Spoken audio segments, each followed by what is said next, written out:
नमस्कार, आप देख रहे हैं हर खबर हरियाणा और आपके साथ मैं हूं अमित शर्मा। वक्त है मसला का। मसला में आज हम बात करेंगे देश और प्रदेश में कोरोना के नए वेरिएंट ओमिक्रॉन के बढ़ते मामलों की और इसके चलते तमाम राज्य सरकारों की ओर से लगाए जा रहे प्रतिबंधों की। ओमिक्रॉन के बढ़ते मामलों ने राज्य सरकारों को प्रतिबंध लगाने पर एक बार फिर से मजबूर कर दिया है। राजधानी दिल्ली में तो बाकायदा येलो अलर्ट जारी कर दिया गया और कोरोना की दूसरी लहर जैसी पाबंदियां भी लगा दी हैं। हरियाणा सरकार भी इसमें पीछे नहीं है। यहां भी एक के बाद एक कई फैसले लिए जा रहे हैं जिससे देश में मिनी लॉकडाउन जैसे हालात बन गए हैं। तो सवाल यह है कि अगर लोग इसी तरह से लापरवाही बरतते रहे और मामले बढ़ते रहे तो मिनी लॉकडाउन के बाद क्या आगे लॉकडाउन है? आज इसी को लेकर चर्चा करेंगे, लेकिन पहले देखिए ये रिपोर्ट।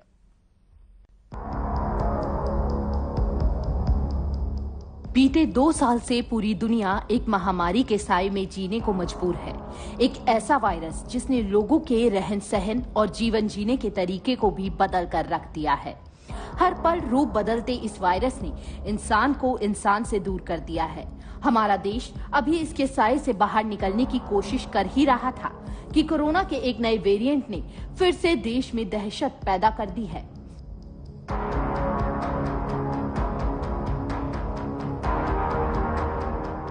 कोरोना की वजह से लगी पाबंदियों में भी धीरे धीरे छूट मिल रही थी। लोग थोड़ा सुकून महसूस कर रहे थे, लेकिन इस वायरस ने फिर लोगों को बंदिशों में बांध दिया है। दिल्ली से लेकर महाराष्ट्र तक, महाराष्ट्र से लेकर मध्य प्रदेश, उत्तर प्रदेश, राजस्थान, पंजाब और हरियाणा जैसे तमाम राज्यों ने फिर से लोगों के ऊपर प्रतिबंध लगाने शुरू कर दिए हैं।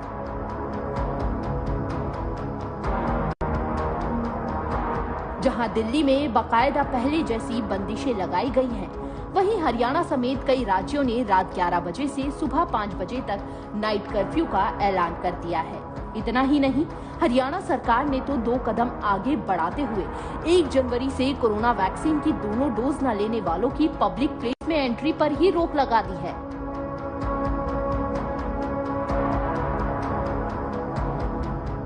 हालांकि बेशक दिल्ली में कोरोना की वजह से स्कूल कॉलेज बंद कर दिए गए हों, लेकिन हरियाणा सरकार अभी इस पर कोई विचार नहीं कर रही है। शिक्षा मंत्री कंवरपाल गुर्जर का कहना है कि अभी स्कूलों को बंद नहीं किया जाएगा, लेकिन आगे कोरोना के मामलों में बढ़ोतरी होने पर इस पर फैसला लिया जाएगा। वैसे हरियाणा में खतरा लगातार बढ़ता जा रहा है। मंगलवार को साइबर सिटी गुरुग्राम में एक दिन में 76 मामले इस बात की तस्दीक है। जाहिर है, दुनिया में खौफ का दूसरा नाम बन चुके इस कोरोना वायरस ने लोगों के जीवन को पूरी तरह से बदल दिया है। महामारी के रूप में सामने आए इस वायरस की चपेट में आने वाले तो प्रभावित हुए ही, लेकिन जो इसकी चपेट में नहीं आए उनका भी हाल बेहाल हो गया। देश प्रदेश में एक तरह से मिनी लॉकडाउन जैसे हालात बन चुके हैं। तो सवाल ये है कि क्या मिनी लॉकडाउन के आगे लॉकडाउन है? हालांकि इसके आसार अभी दूर दूर तक नजर नहीं आ रहे हैं, क्योंकि इससे आम से लेकर खास तक सब प्रभावित होते हैं और केंद्र सरकार भी इसे आखिरी विकल्प के रूप में ही इस्तेमाल करती है। ब्यूरो रिपोर्ट, हर खबर हरियाणा।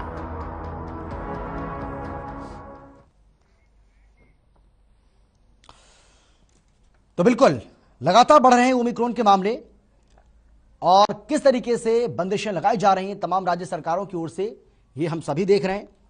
चाहे वो हरियाणा हो, राजस्थान हो, उत्तर प्रदेश हो, मध्य प्रदेश हो या फिर कोई और राज्य है, तमाम राज्य सरकारों की ओर से अब पाबंदियां लगाई जा रही हैं और दिल्ली इन सबसे ऊपर चल रहा है। दिल्ली में किस तरीके से सेकेंड वेव के दौरान जो पाबंदियां देखने को मिल रही थी, उसी तरह की कमोबेश अब परिस्थिति यहां पर बनती हुई दिखाई पड़ रही है और यहां तमाम तरह की जो पाबंदियां हैं वो अब राज्य सरकार की ओर से, दिल्ली सरकार की ओर से लगा दी गई हैं। हरियाणा की बात करें तो यहां भी नाइट कर्फ्यू का ऐलान पहले ही कर दिया गया है। इसके साथ ही स्वास्थ्य मंत्री अनिल विज ने, आपको याद होगा कि जब विधानसभा का सत्र चल रहा था तो उसमें साफ तौर पर उन्होंने कहा था कि जो लोग कोरोना वैक्सीन की दोनों डोज 1 जनवरी से पहले नहीं लेंगे उनको पब्लिक प्लेस में एंट्री नहीं मिलेगी, उनको पब्लिक प्लेस में जाने की अनुमति नहीं होगी। इसके साथ ही और भी कई तरह के जो कदम हैं वो सरकार की ओर से उठाए जा रहे हैं और इसीलिए अब ऐसा लग रहा है कि देश में मिनी लॉकडाउन जैसे हालात पैदा हो गए और यही वजह है कि हम ये सवाल पूछ रहे हैं कि क्या मिनी लॉकडाउन के आगे लॉकडाउन है? हालांकि कोई भी सरकार हो, किसी भी प्रदेश की सरकार हो या फिर केंद्र सरकार हो, लॉकडाउन के बारे में अभी ऐसा सोच रही होंगी। इस बारे में कह पाना जल्दबाजी है, क्योंकि लॉकडाउन एक अंतिम और आखिरी हथियार जरूर हो सकता है, लेकिन बार बार एक्सपर्ट्स की ओर से यह कहा जाता है कि लॉकडाउन कोरोना पर काबू पाने के लिए, ओमिक्रॉन के इस नए वेरिएंट पर काबू पाने के लिए कोई बहुत बड़ा हथियार नहीं है। लेकिन हां, अगर लोग लापरवाही ना बरतें, लोग अपनी जिम्मेदारी को समझें, लोग जो ओमिक्रॉन के कोरोना का जो नया वेरिएंट है ओमिक्रॉन, इससे जो बचाव के उपाय हैं, अगर लोग उनको अपनाएंगे तो लोग अपने आप को इससे सुरक्षित कर सकते हैं, अपने आप को बचा सकते हैं, अपने परिवार को बचा सकते हैं, अपने बच्चों को बचा सकते हैं, अपने जो रिलेटिव्स हैं उनको बचा सकते हैं। लेकिन अगर लोग इसी तरह से लापरवाही बरतते रहे, ओमिक्रॉन के मामलों में इसी तरीके से बढ़ोतरी होती रही, तो क्या लॉकडाउन लगाने के लिए भी सरकार को मजबूर होना पड़ेगा? यह एक बहुत बड़ा विषय है, एक बहुत बड़ा सवाल है, और इसीलिए हम सभी को एहतियात बरतने की जरूरत है। राज्य सरकारें अपने स्तर पर काम कर रही हैं, प्रशासन अपने स्तर पर काम कर रहा है, केंद्र सरकार अपने लेवल पर काम कर रही है, लेकिन हम सबकी जो जिम्मेदारी है उसको भी हमें याद रखना होगा, उसके बारे में भी हमें सोचना होगा।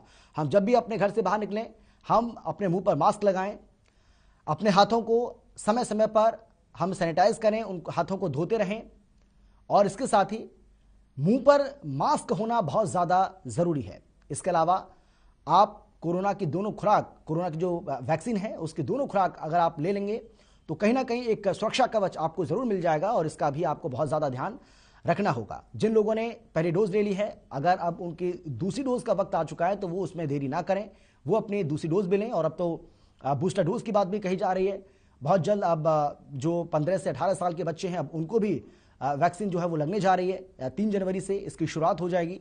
तो तमाम तरह के जो कदम हैं वो केंद्र सरकार की ओर से, राज्य सरकार की ओर से उठाए जा रहे हैं, लेकिन हमारी जो भागीदारी है, हमारी जो जिम्मेदारी है, अगर हम उसका ठीक से निर्वहन करेंगे तो हम इस कोरोना के नए वेरिएंट पर भी काबू पा सकते हैं। इससे पहले भी ऐसा नहीं है कि कोरोना का कोई ये एक नया वेरिएंट सामने आया, इससे पहले भी तमाम तरह के वेरिएंट सामने आए, चाहे वो डेल्टा हो, डेल्टा प्लस हो, अल्फा, बीटा, गामा, तमाम तरह के जो वेरिएंट हैं कोरोना के वो भी सामने आए, लेकिन हम उन सबसे भी जीते, उन सबको भी हमने हराने में बड़ी कामयाबी हासिल की है। और एक ये नई मुसीबत देश और प्रदेश के ऊपर आन पड़ी है। अब इससे किस तरीके से हम निपटेंगे, ये भी एक बहुत बड़ा सवाल है। लेकिन जन भागीदारी के जरिए, जिस तरीके से हम बार बार कह रहे हैं कि सरकार जो काम कर रही है उसको काम करने दीजिए, जो प्रशासन काम कर रहा है उसको भी करने दीजिए, लेकिन जो गाइडलाइंस जारी की जा रही हैं सरकार और प्रशासन की ओर से, उनका ठीक से हम पालन करें, अपनी जिम्मेदारी को भी हम समझें, तो हम ओमिक्रॉन के इस खतरनाक नए वेरिएंट पर भी काबू पा सकते हैं। इससे भी हम जंग जीत सकते हैं। ये एक युद्ध की तरह हमें लेना होगा, और इस युद्ध में हम तभी जीत सकते हैं जब हम अपनी जिम्मेदारी का ठीक से निर्वहन करेंगे, अपनी जिम्मेदारी को हम समझेंगे। तो जिस तरीके से हम आपको बता रहे हैं कि हरियाणा में ओमिक्रॉन के बताया जा रहा है कि 10 से 12 मामले जो हैं वो अब तक सामने आ चुके हैं, और देश में ओमिक्रॉन के मामलों की संख्या 800 को पार कर चुकी है। 800 के पार ओमिक्रॉन के मामले देश में अब तक जा पहुंचे हैं। और गंभीर चिंता की बात यह है कि देश के 21 राज्यों में ओमिक्रॉन के मामले फैल चुके हैं। यानी कि आप देखिए कि कुछ ही दिन के भीतर किस तरीके से देश के 21 राज्यों को ओमिक्रॉन ने अपनी चपेट में ले लिया है, जिसमें दिल्ली टॉप पर चल रहा है, उसके बाद महाराष्ट्र का नाम, और अब धीरे धीरे सभी राज्यों में फैलता हुआ नजर आ रहा है।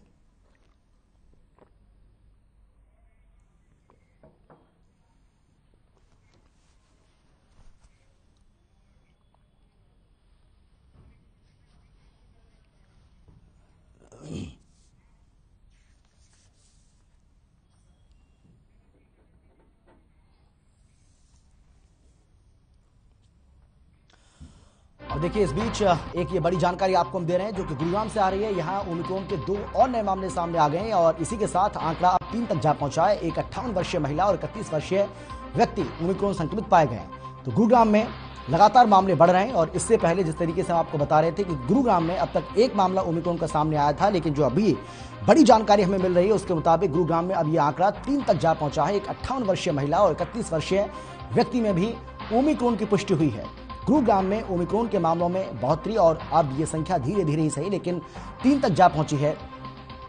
तो एक बड़ी चिंता का विषय।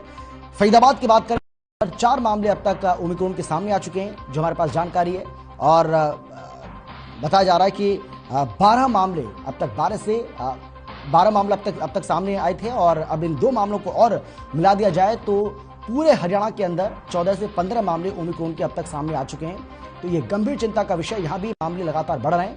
हालांकि सरकार की ओर से तमाम तरह के जो एहतियाती कदम है वो जरूर उठाए जा रहे हैं, लेकिन आज जब शिक्षा मंत्री कमलपाल गुर्जर से इस बारे में जानकारी ली गई जब उनसे पूछा गया कि भाई दूसरे जो प्रदेश हैं, कई ऐसे प्रदेश हैं जहां पर अब एक बार फिर से स्कूल कॉलेजों को बंद करने का ऐलान उनकी ओर से किया गया है और उनको बंद भी किया गया है। खासतौर पर राजधानी दिल्ली की बात करें तो वहां पर स्कूल कॉलेज को पूरी तरह से बंद किया गया है ओमिक्रॉन के इस खतरनाक वेरिएंट को लेकर। तो उनका यह कहना है कि अभी हमारी सरकार इस पर किसी तरह का कोई विचार नहीं कर रही है, लेकिन हां, अगर मामले इसी तरीके से बढ़ते गए तो आगे सरकार इस पर फैसला कर सकती है। इसमें हम कोई परहेज गुरेज नहीं करेंगे, लेकिन अभी सरकार का ऐसा कोई विचार नहीं है।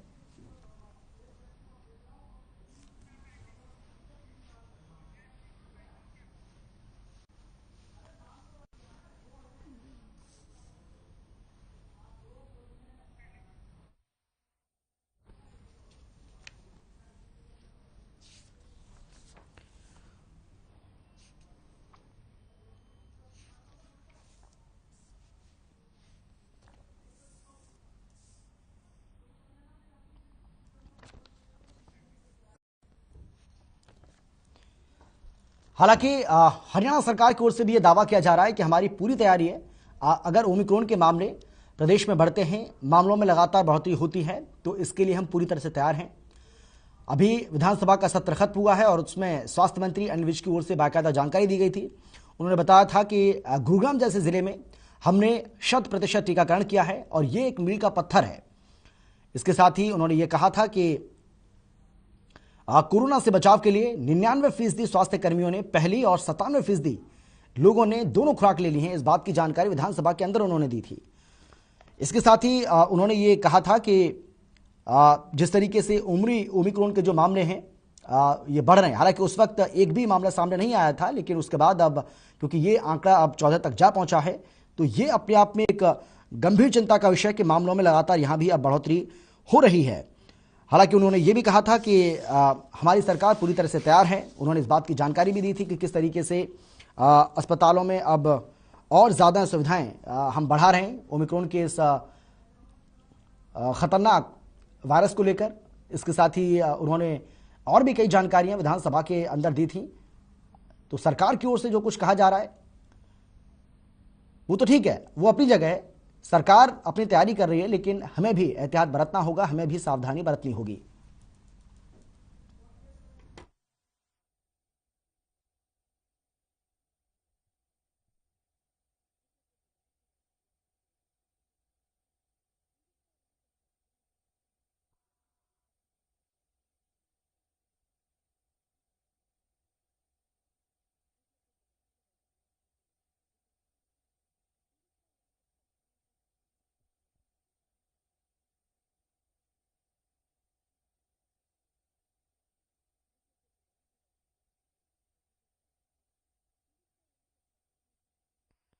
तो चलिए आज इसी को लेकर हम चर्चा करेंगे, लेकिन कौन कौन खास मेहमान हमारे साथ मौजूद हैं सबसे पहले उनसे आपका हम परिचय करा देते हैं। हमारे साथ वंदना पोपली जी हैं जो कि बीजेपी के प्रवक्ता हैं, हमारे साथ जुड़ गई हैं। इसके साथ ही डॉक्टर पुनीता हसीजा जी हमारे साथ हैं जो कि IMA फरीदाबाद की प्रेसिडेंट हैं। और अब से कुछ ही देर के बाद हमारे साथ डॉक्टर जयप्रकाश राजीवाल जी भी जुड़ेंगे जो कि DSO हैं, डिस्ट्रिक्ट सर्विलांस ऑफिसर हैं गुरुग्राम के। वो भी अब से कुछ ही देर के बाद हमारे साथ जुड़ जाएंगे।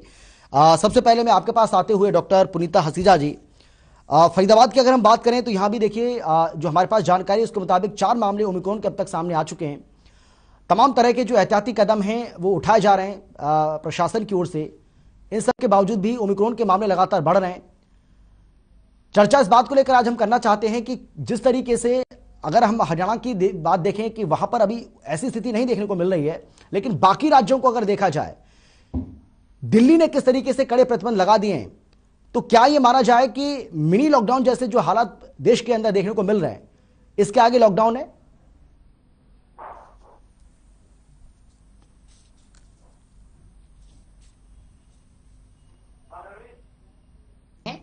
तो हम तो सबसे यही कहना चाहेंगे कि अगर हम पब्लिक और सब लोग मिलके काम करें, कोविड एप्रोप्रिएट बिहेवियर को फॉलो करें, अगर हम मास्क पहनना भी शुरू कर दें हम लोग, और अगर भीड़ भाड़ वाली जगह में जाते हैं डबल मास्क पहने, सोशल डिस्टेंसिंग को मेंटेन करें, सैनिटाइजेशन का ध्यान रखें, तो हम इससे बच सकते हैं।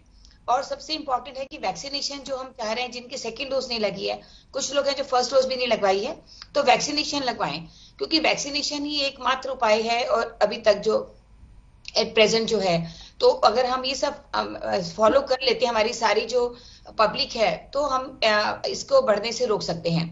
ये डेफिनेटली जो ओमिक्रॉन वायरस है, ये बहुत ज्यादा फैलता है, बहुत जल्दी फैलता है, लेकिन देखा गया है जैसे बाकी देशों में भी कि इसके जो इन्फेक्शन का स्टेटस है या इसकी विरुलेंस है, वो काफी कंपैरेटिवली कम है। लोगों को जैसे हल्का सा खराश होगा गले में या हल्का बुखार, बॉडी इसमें एक बहुत इंपॉर्टेंट है, और पेशेंट को लगेगा कि वो बहुत थका थका सा है, उसको थकावट हो रही है। तो ऐसे कुछ भी सिम्टम्स अगर आते हैं, तो हम सबसे रिक्वेस्ट करना चाहते हैं कि अपने नजदीकी किसी भी अस्पताल में जाके या सरकार के द्वारा बनाए के जो भी केंद्र है वहां जाके अपना RT-PCR टेस्ट करवाएं। और जब तक आपकी रिपोर्ट नहीं आती है, तो आप कृपया करके अपने आप को आइसोलेट करके रखें, क्योंकि ये इन्फेक्शन इतनी जल्दी फैलता है कि अगर आपको घर में एक जने को भी आता है, तो सारे घर को इन्फेक्शन होने का डर है। और अगर आप बाहर जाते हो, तो आप जिससे भी मिलोगे उसको भी फैला दोगे इस इन्फेक्शन को। तो ये हमारे अपने हाथ में है कि इसको हम फैलने से रोकें। सरकार अपनी तरफ से सारे कदम उठा रही है, हमारे IMA की तरफ से, हमारे सिविल हॉस्पिटल की तरफ से, डिस्ट्रिक्ट एडमिनिस्ट्रेशन की तरफ से फरीदाबाद में काफी एहतियाती कदम उठाए गए हैं। सभी अस्पतालों को निर्देश दे दिए गए हैं कि अपने जो बेड्स वगैरह है की सुविधाएं ठीक से तैयार रखें। ऑक्सीजन के प्लांट्स जो हैं 50 बेड से ऊपर वाले सब हॉस्पिटल्स में ऑक्सीजन के प्लांट्स लग गए हैं, और उनका मतलब ड्राई रन भी हो गया है। तो इस तरह से तैयारियां तो गवर्नमेंट और प्राइवेट सबकी तरफ से बहुत अच्छी चल रही हैं, लेकिन पब्लिक से एक रिक्वेस्ट है कि वो ही खुद अपने पे थोड़ा नियंत्रण करें और कोविड के बिहेवियर को फॉलो करें। उसको हम आगे इसको बढ़ने से रोक सकते हैं, ये हमारे हाथ में बहुत हद तक है। और बाकी जो प्रतिबंध हमारे आसपास की अगर सरकारें लगाती हैं, हमारे आसपास के जो क्षेत्र है वो लगाते हैं, तो डेफिनेटली अगर बढ़ेगा तो फरीदाबाद या हरियाणा में भी उसको लगाना ही पड़ेगा, क्योंकि हम नहीं चाहते कि मैक्सिमम जैसे सेकेंड वेव में एकदम सडनली इतना फैल गया था, वो थर्ड वेव टाइप से कोई वेव आए। बाकी अगर हम ध्यान रखेंगे तो हम इसको रोक तो सकते हैं, ऐसा नहीं है कि रोक नहीं सकते हैं।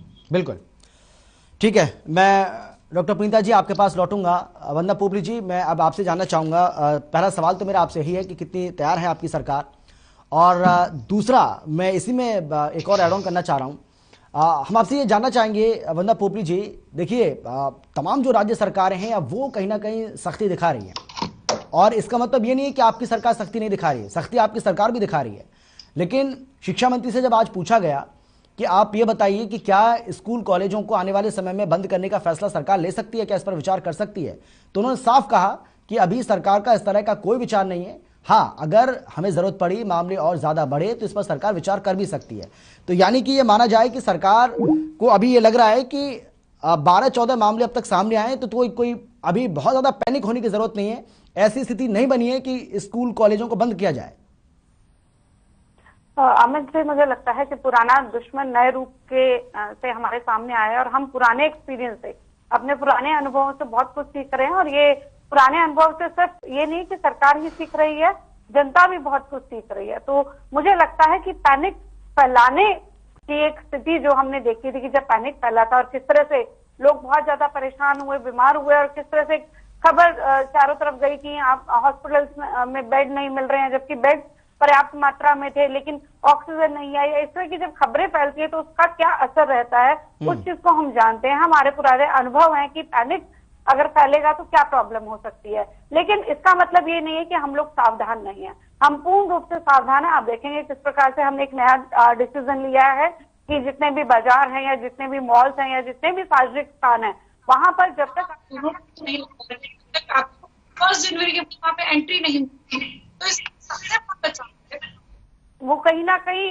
वैक्सीन है और वैक्सीन लगवा रखी है, तो मुझे लगता है बहुत हद तक बचाव हो जाएगा। लेकिन उसके बावजूद हमें मास्क भी लगाने की जरूरत है, सैनिटाइज करने की भी जरूरत है, सोशल डिस्टेंसिंग रखने की भी जरूरत है। हम इन सब चीजों को ना भूलें कि सरकार तो अपनी तरफ से जितने भी स्तर पर प्रयास कर रही है, लेकिन अपने अपने स्तर पर प्रयास भी जरूर हो, घबराए नहीं। सबसे बड़ी बात यह है कि इसमें घबराने की जरूरत नहीं है। हालांकि कहा जा रहा है कि ओमिक्रॉन जो है वो इतना ज्यादा डेडली नहीं है, लेकिन फिर भी किसी भी बीमारी को हल्के में लेना सही नहीं है। हम इस बीमारी का पहले भी रूप देख चुके हैं। बिल्कुल एक नई वैश्विक बीमारी हमारे सामने आई, वो किस तरह से रूप बदल रही है वो हम देख रहे हैं कि जब पहले स्तर पर जब लहर आई थी तो किस तरह उससे चीजें अलग थी, दूसरे टाइम जब आया तो उसकी जो नीड्स थी वो अलग थी, चीजें अलग थी, और अब हो सकता है कि अलग चीजें हों, लेकिन सबसे बड़ी जो मुझे लगता है कि कमी आई थी कि हम पैनिक हो गए थे, घबरा गए थे। वो घबराने की जरूरत नहीं है, हमें ज्यादा से ज्यादा कोविड एप्रोप्रिएट बिहेवियर अपनाने की जरूरत है। अगर हम उसको अपनाएंगे तो मुझे लगता है बहुत हद तक स्वस्थ रहेंगे। और मेरी गवर्नमेंट ये काम करेगी कि हम पैनिक नहीं करें, सावधान करें, उनको अलर्ट पर रखें कि हमें सावधान रहना है, लेकिन हमें डरना नहीं है, घबराना नहीं है। हम इस जंग से भी जरूर जीतेंगे। सरकार की तैयारी पूरी है, मतलब आप ये कह रही हैं कि आने वाले समय में भगवान ना करे कि ऐसी स्थिति पैदा हो, लेकिन फिर भी अगर ऐसा कुछ होता है तो तैयारी पूरी है आपकी? हमें सरकार ने जो दूसरी लहर आई थी उस समय भी अपनी पूरी तैयारी रखी थी, लेकिन हमने देखा कि एकदम से ऑक्सीजन की जरूरत पड़ी। अभी ओमिक्रॉन बता रहे हैं कि फेफड़ों पर इतना इफेक्ट नहीं करा, लेकिन हमने ऑक्सीजन प्लांट हर एक डिस्ट्रिक्ट में लगाए हैं। जैसे जैसे हमें लग रहा है कि जो जरूरत है, एक समय था जब हमारे यहाँ मास्क नहीं बनते थे, पीपी किट नहीं बनती थी, वेंटिलेटर्स नहीं थे, हमने उनको उसी के हिसाब से उसको मंगाया। जब ऑक्सीजन की जरूरत पड़ी तो हमने कंसंट्रेटर मंगाए, हमने ऑक्सीजन प्लांट खोले। तो जिस तरह जरूरत है, हमें लगा कि जहां जहां जो पर जरूरत है उसको हमने पूरा करने की पूरी कोशिश की है। लेकिन एक चीज है कि कई बार पैनिक फैल जाता है, और कई बार कई लोग कोशिश करते हैं कि किसी तरह से इनको भटका दें और हम सही बात उनके सामने नहीं आने दें, तो ये प्रॉब्लम हो जाती है। मुझे लगता है कि इस समय जितना सरकार कर रही है उतना ही हमें कहीं ना कहीं जनता से भी उम्मीद है कि वो अपना भी साथ में ध्यान रखे, और हमारी तरफ से कोई कमी नहीं रहेगी। ये चैनल के, आपके चैनल के माध्यम से मैं आश्वासन देना चाहती हूँ। ठीक है, लौटूंगा मैं आपके पास। डॉक्टर प्रीता जी, क्या एक ये भी अच्छी बात है कि हम देख रहे हैं कि ओमिक्रॉन के जो मामले सामने आ रहे हैं और जो ओमिक्रॉन के जो पेशेंट हैं अब वो रिकवर भी बहुत जल्दी कर रहे हैं, और बहुत ज़्यादा सीवियर केसेस जो है वो इसमें नहीं देखने को मिल रहे हैं। तो इसको क्या एक बड़ी राहत की बात माना जा सकता है? और यही वजह है कि सरकारें भी कोई बहुत ज़्यादा चिंतित नहीं है। उनको लगता है कि अगर थोड़ी सी लोग जो है वो सतर्कता बरतें तो इससे पार पाई जा सकती है। कि इसका जो इन्फेक्शन रेट है वो डेफिनेटली ज्यादा है, कि इन्फेक्टेड रेट ज्यादा है, मतलब इन्फेक्शन का फैलाने का इसका ज्यादा है, लेकिन जो असर है इस वायरस का हम देखा गया वो कम है, और रिकवरी भी बहुत जल्दी हो रही है इसकी। तो इसका ये है फायदा है कि पेशेंट रिकवर होके अपने घर पे रिकवर हो रहे हैं, जो एडमिट भी हो रहे हैं वो भी जल्दी रिकवर होके आ रहे हैं। तो इसीलिए बट गवर्नमेंट की तरफ से और हमारी तरफ से ये रिक्वेस्ट है कि एकदम सडनली सारा ही, अगर मान लीजिए पूरा मोहल्ला ही बीमार हो जाए, फिर एक पैनिक सिचुएशन हो जाएगा कि हमें बेड नहीं मिल रहा, हमें एडमिट करवाओ, वो सिचुएशन ना आए, इसके लिए थोड़ा प्रतिबंध तो जरूरी है। और दूसरा कि उस सिचुएशन के लिए, जैसा कि आप हम सबको वैक्सीनेशन के लिए कह रहे हैं कि अब बूस्टर डोज का भी जैसे आया गवर्नमेंट की तरफ से, तो मैं आपके माध्यम से ये भी कहना चाहूंगी कि अभी फेक कॉल्स बूस्टर डोज के लिए आ रहे हैं। मुझे भी फेक कॉल आया कि मैं दिल्ली से बोल रहा हूँ, प्रधानमंत्री योजना से बोल रहा हूँ कि आपकी बूस्टर की डोज आ गई है, आप लगवा लीजिए। तो ये भी कृपा करके अपने माध्यम से आप सबको बता दीजिए कि ऐसे किसी भी कॉल को ध्यान ना दें। मैंने नंबर भी नोट किया हुआ उनका जिनका कॉल आया था, और वो ओटीपी मांगेंगे और आपका सारा डाटा और आपका सारा व्हाट्सएप या जो भी है वो सारा हैक हो सकता है। ये बहुत बहुत अहम जानकारी आप दे रही हैं तो ये डॉक्टर प्रीता जी। बिल्कुल, हाँ जी जी बोलिए। मैं फरीदाबाद रहती हूँ, मैं आपसे दिल्ली में आके इंजेक्शन क्यों लगवाऊंगी?